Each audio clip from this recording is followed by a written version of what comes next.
Hello, hi, welcome friends. Welcome to my YouTube channels. So today I am going to tell you about something which I am not supposed to. दोस्तों, आज मैं कुछ ऐसी बातें बोलने जा रहा हूं जिसके बारे में मैं कहता हूं कि बड़ी सहजता से हो सकती है, लेकिन हमने जब अपने बहुत से जानकार मैनेजर और एजेंसी एसोसिएट से जब मैंने बातचीत की तो उन्होंने मुझे ये बताया कि insurance industry is a very tough industry sir, very tough industry, and India is a very tough territory to recruit agents, very tough territory. दूसरा कंक्लूजन उन्होंने दिया हमें कि insurance sales is tough and challenging business. दोनों के कारण भी बताए उन्होंने। Tough territory to recruit agent कहते हैं कि जहां जाओ जी घर घर में एजेंट मिलते हैं। कहां एजेंट? आपने जो बताया कि मिल जाते हैं, बन जाते हैं, ऐसे होते नहीं हैं, घर घर में एजेंट पाए जाते हैं जी।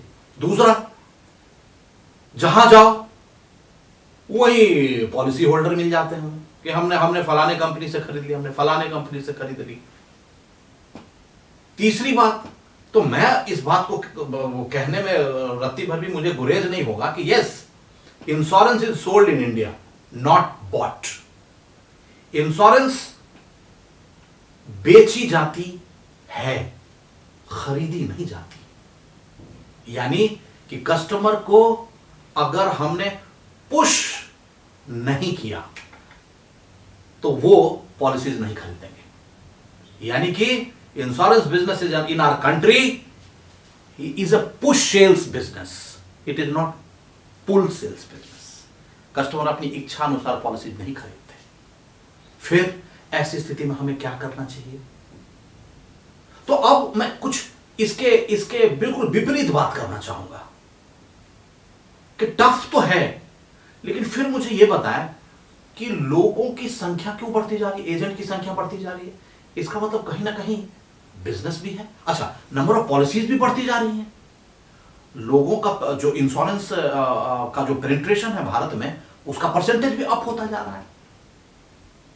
जो बिजनेस का वॉल्यूम है, जैसे कि पिछले साल 6 लाख करोड़ का इन्वेस्टमेंट हुआ हमारे भारत में इंश्योरेंस के माध्यम से, और इस साल सितंबर और दिसंबर 2022 के बिजनेस को देखने के बाद लोगों एक्सपर्ट का यह कहना है कि this is going to touch 8 lakh crore, $100 billion business insurance industry Bharat का होने वाला है।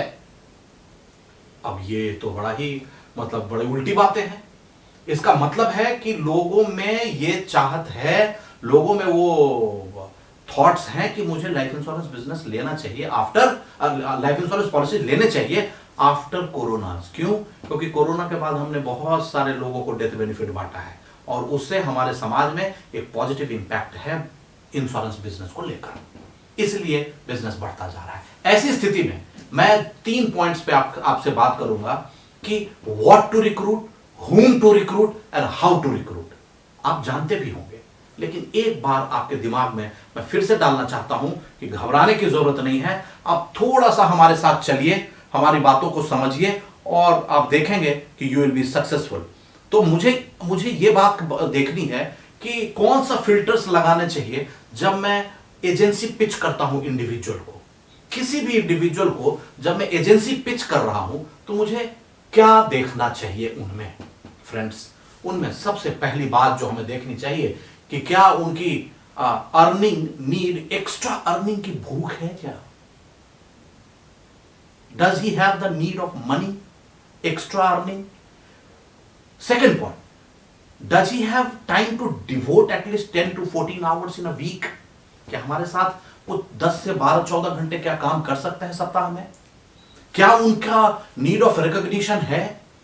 नीड ऑफ रिकॉग्निशन है मतलब कि बचपन में जब वो अपने स्कूल में सर्टिफिकेट्स लेते थे और पूरे बिजनेस और पूरे जॉब में उनको कोई रिकॉग्निशन नहीं मिला, और आज जब हम इंश्योरेंस इंडस्ट्री में अच्छा काम करने वाले को, है ना, फॉरेन डेस्टिनेशन में ट्रेनिंग के लिए भेजते हैं, है ना, MDRT जैसे क्लब्स होते हैं, है ना, और बहुत सारे सर्टिफिकेशन दी जाती हैं, ट्रॉफीज दी जाती हैं, और भारत के 5 स्टार्स होटल में कई बार उनको ट्रेनिंग दी जाती है, और वहां पे भरी सभा में, बड़े बड़े स्टेज में, बड़े बड़े पदाधिकारियों के द्वारा जब रिकॉग्नाइज किया जाता है तो एक अलग ही गौरव महसूस होता है। तो क्या ये भावना रिकॉग्निशन का उनके मन में है? हमें यह भी देखने की जरूरत है कि does he have passion to talk to the people, speak to in front of strangers. क्या स्ट्रेंजर के सामने वो बात कर सकते हैं, बात करने की इच्छा होती है उनको? यह भी देखना है हमें कि does he have ability to develop professionals network for sales. क्या वो अपना नेटवर्क डेवलप कर सकते हैं, क्या अपने नीचे लोगों को डेवलप कर सकते हैं, कस्टमर बना सकते हैं? क्या उनका पैशन ट्रैवलिंग में है, ट्रिप्स, रिकॉग्निशन, अवार्ड्स, इनके प्रति अगर है तो इन फिल्टर्स को हमें एजेंसी पिच करते वक्त ध्यान रखना चाहिए। अब मैं आपको बताने जाऊंगा whom टू रिक्रूट, किनको रिक्रूट करना चाहिए, जो मैं कई वीडियोस में बार बार कह भी चुका हूं। आज फिर मैं रिपीट करना चाहता हूं, किनको रिक्रूट करें। Of course number 1 is the retired individuals from PSUs, banking sectors and other companies, private sectors।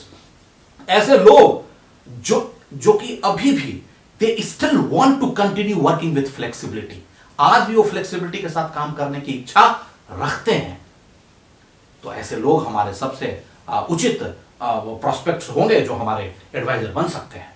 हमें देखना पड़ेगा ऐसे educated second inning home makers जो कि पहले कभी जॉब कर चुकी थी, आज किसी कारणवश से घर में है और दोबारा फिर से अपने एक्स्ट्रा अर्निंग की ओर जाना चाहती है, तो वो हमारा दूसरा प्रोफाइल होगा। तीसरा, look for those who are already into licensing business like property broking, share broking, tax consultancy, doctors, CA, architects, advocates।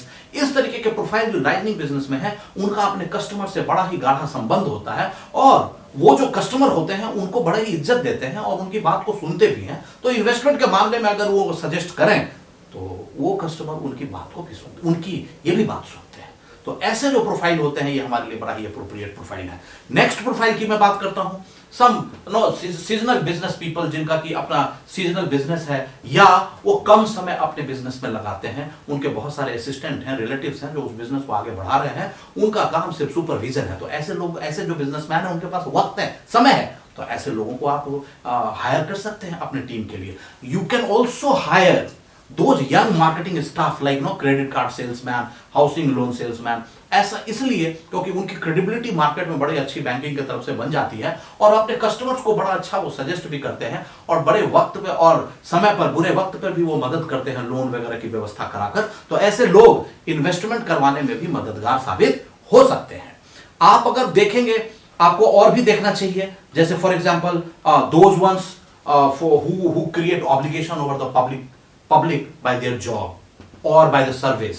ऐसे लोग जिनके पोजीशन की वजह से वो दूसरों को ऑब्लाइज करते हैं, ऐसे लोग भी हमारे बड़े ही काम के होते हैं, चाहे वो बड़े पोजीशंस पे किसी पीएसयूज में काम करते हो या आज अभी वर्किंग हो। ऐसे वर्किंग पोजीशन पे बैठे लोग जो कि कॉर्पोरेट में बड़े अच्छे पोजीशन पे बैठे हैं, एचआर हेड हैं और इस तरीके के जितने भी डायरेक्टर्स हैं, आप उनको भी अप्रोच कर सकते हैं, उनको भी हमारा बिजनेस अपॉर्चुनिटी समझा सकते हैं, क्योंकि उनके नीचे भी बहुत सारे एम्प्लॉइज काम कर रहे होते हैं और उन एम्प्लॉइज को मोबिलाइज भी करते हैं कई बार मदद करके।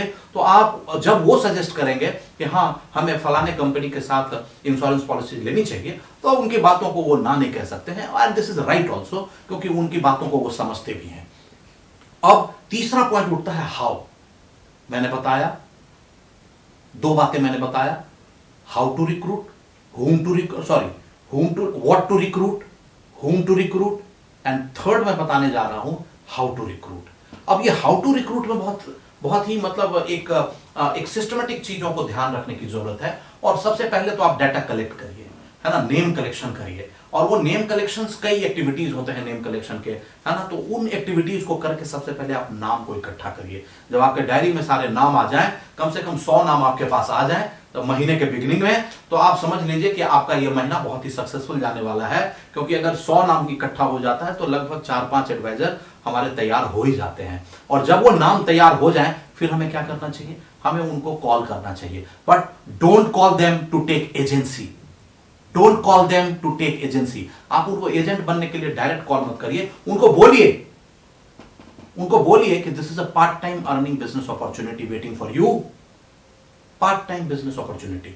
आप कह सकते हैं along with some flexi hours of working and your as per your devotions and जितना कि आप समय लगाएंगे उस हिसाब से आपका इनकम भी बढ़ता चला जाएगा। तो इन बातों पर हमें ज्यादा जोर डालना चाहिए बजाय इनके कि आप डायरेक्ट एजेंट बन जाइए। हाँ, एजेंसी कहां पिच करना है, हमें उन्हें ऑफिस बुलाकर और तब हमें उनको एक्सप्लेन करना चाहिए पहले रिवॉर्ड्स एंड रिकॉग्निशंस, उनका इनकम, और तब एक जो बिजनेस अपॉर्चुनिटी प्रेजेंटेशन आपने अपने ब्रांचेस में लोग करते हैं, उस बिजनेस जिसको कि हम ग्रुप सेमिनार के भी तौर पे कह सकते हैं, तो उस ग्रुप सेमिनार में आप उनको समझाइए और वहां पर उनको एजेंसी बनने के लिए पिच करिए। और जब यह काम हो जाए तो फिर आपका फॉलो अप बहुत स्ट्रांग होना चाहिए, रेगुलर इंटरवल्स पे उनसे बातचीत करते रहना चाहिए, उनके ऑफिस जाना चाहिए, उनके घर जाना चाहिए और उनको बार बार ये याद दिलाना चाहिए कि what is the importance of becoming agency और उस एजेंट बनने का हमें क्या फायदा है,